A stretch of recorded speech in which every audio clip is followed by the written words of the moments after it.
ఆంధ్రప్రదేశ్ రాష్ట్ర ప్రజలకు మరియు శ్రీకాకుళం జిల్లా ప్రజలకు నూతన సంవత్సర మరియు సంక్రాంతి శుభాకాంక్షలు. ఇట్లు Korikana Ravikumar, Srikakulam urban development authority chairman.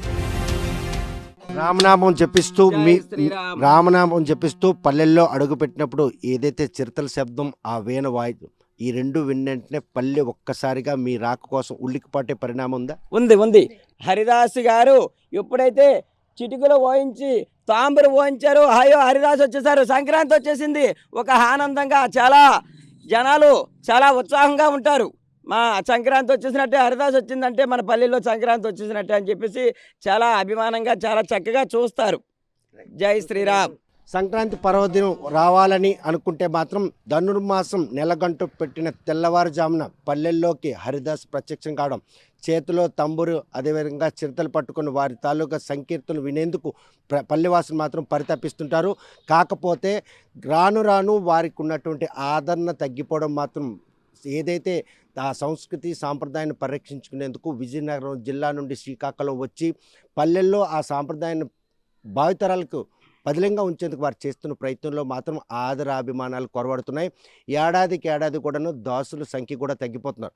అంటే సంక్రాంతి ఈ ఆధునిక కాలంలో అలనాటి ఆ సంస్కృతి సాంప్రదాయాలకు మాత్రం ఈ జనరేషన్కి ఎవరికి కూడా వంట పట్టకపోవడమే ఇటువంటి అనర్థం నెలకొన్న పరిస్థితి ఉంది. పాతకాలం నాటి మనుషులు మాత్రమే తమకి ఇచ్చినటువంటి అభిమానం, ఆదరాభిమానాలు ఈరోజు మాత్రం తమను ఇప్పటికి కూడాను మానసికంగా బలోపేతనిస్తుంది. గతం వైభవంగా ఉన్నటువంటి హరిదాసుల తాలూకు భవిష్యత్తులో మాత్రం పూర్తిగా కనుమరుగే పరిణామాలు చోటు చేసుకున్న నేపథ్యంలో తల్లిదండ్రులు కావచ్చు, పెద్దలు కావచ్చు, పిల్లలకి హరిదాసు సంబంధించినటువంటి ఖ్యాతిని మాత్రం తెలియజేసేందుకు వారి ప్రయత్నం కనుక చేస్తే హరిదాసులు మరి 10 కాలాల పాటు పల్లెవాసుల తాలూకా మనసులు దోచుకునే దోహదపడుతుందని ఆయన ఆవేదన వ్యక్తం చేస్తున్నారు. ప్రస్తుతం హరిదాసుల రాకతో ఆ గ్రామస్తులు ఎటువంటి స్వాగతం పలుకుతున్నారని పల్లెవాసులు అడిగి తెలుసుకున్నాం. చూస్తే కనుక గతంలో ఈ హరిదాసులు వస్తున్నారంటే ఎలా ఉండేది, ఇప్పుడు ఎలా అనిపిస్తుంది? అప్పుడు మంచి మర్యాదగా ఉండేది, ఇప్పుడు కొంత మర్యాద అంటే మునుపటితో పోల్చుకుంటే వారికి ఉన్నటువంటి గౌరవం, ఆదరాభిమానాలు తగ్గే పరిస్థితులు కనిపిస్తున్నాయి. అంత తొలిట అంత లేదు ఇప్పుడు. ఎందుకు అలా? ప్రజల్లోనే అంత కుర్రోళ్ళు కదా, వాటి వల్ల కొంచెం మార్పు వచ్చింది. అంటే కుర్రోళ్ళు అంటే మీ పిల్లలే కదా, వారి తాలూకు మీరు చెప్పాల్సిన బాధ్యత మీ మీద ఉంది కదా. ఉంది కానీ వినరు. అప్పుడు అంత ఇది లేదు పిల్లలకి, మా అంత జనరేట్ లేదు. అంటే వినకపోవడం అనేది దాన్ని అవగాహన పరచక వాళ్ళకి గౌరవించట్లేదా, లేకపోతే వాళ్ళు ఏదో వస్తున్నారు వెళ్తారు వాళ్ళకి తెలియదు, మాలాగా తెలియదు కదా. తెలిపించే ప్రయత్నం మీరు చేయాలిగా. చెయ్యాలి, మరి మేము చెప్పిన వాళ్ళు వినరు. అది చూస్తే కనుక ప్రస్తుత జనరేషన్ మాత్రం ఈ విషయం మాత్రం ఏ మాత్రం కూడా చెప్తే వినే పరిస్థితి లేదు. చూస్తే కనుక గతంలో పల్లెల్లో ఇలా కనుక హరిదాసులు వస్తే ఎటువంటి గౌరవం ఇచ్చేవాళ్ళు, ఈ రోజు వాళ్ళకి ఎటువంటి గౌరవం లేదు. ఈ రోజు అంటే అప్పుడు ఉండేవాళ్ళు అందరం ఖాళీగా ఉండి, ఇప్పుడు అందరూ పిల్లలంతా ఊళ్ళ పని మీద ఖాళీలు తెల్లవారి ఇంటికి రావడం పండగ వస్తారు, మరి ఇంకా పిల్లలు వచ్చినట్లు అందుకుంటే ఆగిపోవడం కారణం. అంటే సంక్రాంతి వస్తుందంటే హరిదాస్ రాకొచ్చారు, అడుగు పెట్టానే సంక్రాంతి వచ్చినట్టు భావిస్తాం, పండుగ పనులు ప్రారంభిస్తాం ధనుర్మాసం తొలదు.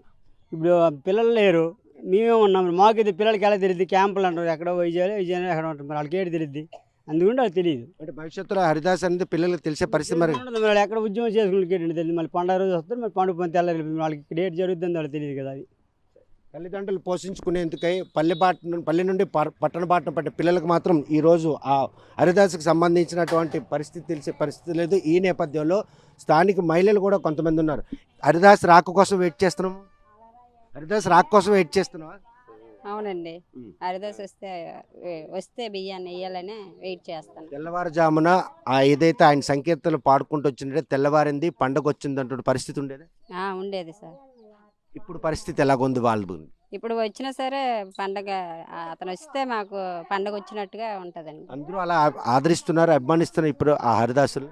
అందరూ అంటే మరి అందరూ ఈటుగా ఇది అవుతారండి. అప్పుడే గౌరవం వాళ్ళకు ఉందా? ఉంది సార్. అమ్మ, హరిదాసులు వస్తే పండుగ వచ్చినట్టేనా? పండుగ వచ్చినట్టుగా. గతంలో కూడా అలాగే వాళ్ళు వచ్చారంటేనే పండుగ అనుకోలే, లేదంటే నెలగొట్టు పెట్టిందే పండుగ అనుకున్నారు? నెలగంట పెడితే పండుగ అనుకోవాలి. నెలగంట పెట్టిన తెల్లవారుజామునే హరిదాసులు మీ గ్రామంలోకి వచ్చి సంకీర్తనలు చేసినప్పుడు పండుగ వచ్చినట్టు అనిపించింది. చూస్తే కనుక ప్రస్తుతం మాత్రం ఏదైతే హరిదాసులు పల్లెల్లో అడుగుపెట్టిన క్షణం నుండి సంక్రాంతి వచ్చిందన్నటువంటి ఒక మంచి రోజుల్లో గతం గడిచేది. ప్రస్తుతం మాత్రం హరిదాసులు రాకొచ్చినా కూడాను ఉపాధి నిమిత్తమై పిల్లలందరూ కూడా పట్టణాల బాట పట్టడంతో ఈరోజు దాసుల తాలూకా విశిష్టత మాత్రం వారికి తెలిసే పరిస్థితి లేకుండా పోతుంది. వాటి నుండి పరిరక్షించేందుకు మాత్రం పిల్లలను అవగాహన పరిచేందుకు తాము చేస్తున్న ప్రయత్నంలో పిల్లలు వినే పరిస్థితి లేదు.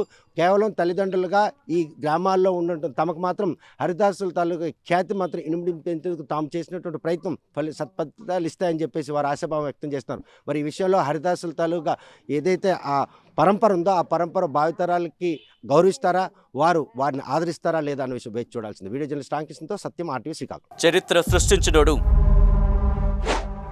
ఇప్పుడు ఆ చరిత్రని తిరగరాయబోతున్నాడు. అబద్ధాల గోడల్ని బద్దల కొట్టి నిజాలను రాగా మీ ముందుంచబోతున్నాడు.